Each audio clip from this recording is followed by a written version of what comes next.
Ito yung laman loob ng baboy. Ang challenge sa akin ay i-identify kung ano ito.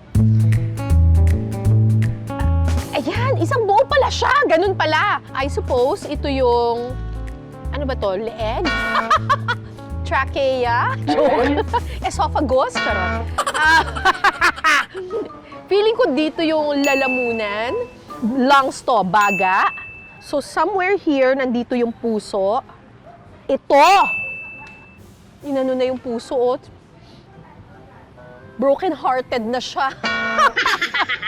So I suppose, itong malaking to, ay alam ko to, atay.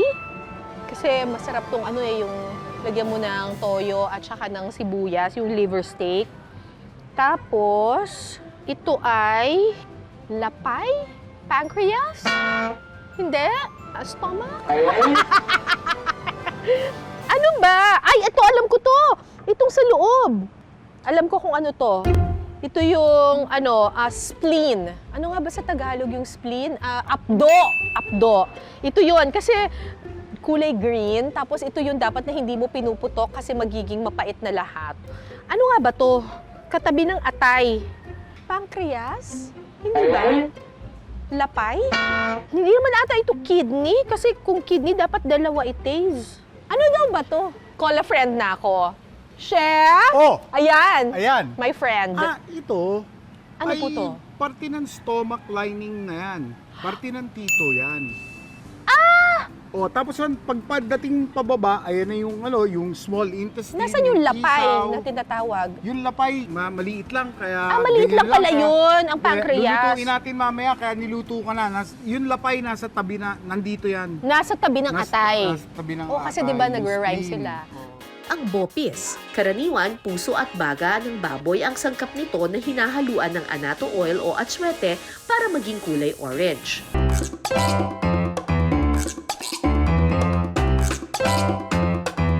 Lagyan natin ng garlic.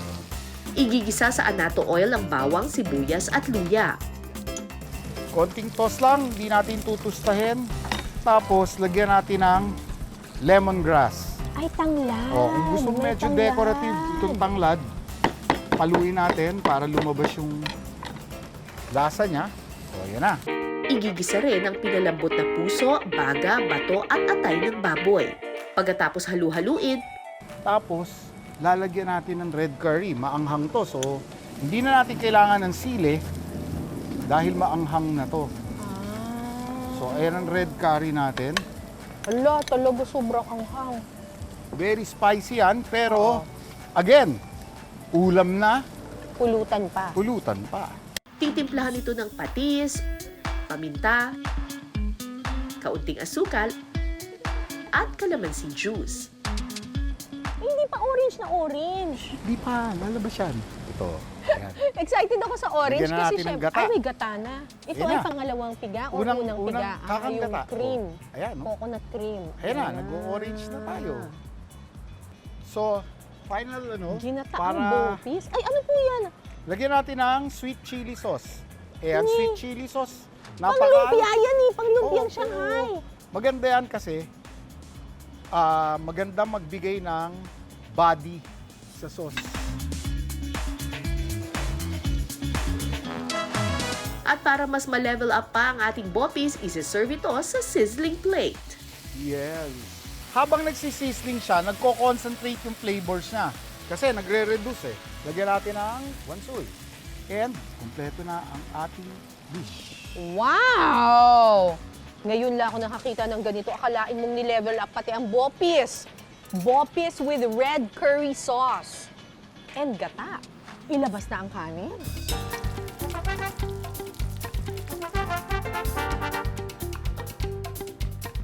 Okay, tikman na natin tong bopis with red curry sauce. Naku, maglalagay ako ng cilantro. Kakaiba to, ah. Teka, maglalagay na ako ng kanin.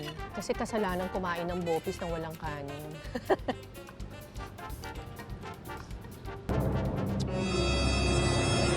Ang anghang! Wow! Maanghang siya, ha? Sa panga.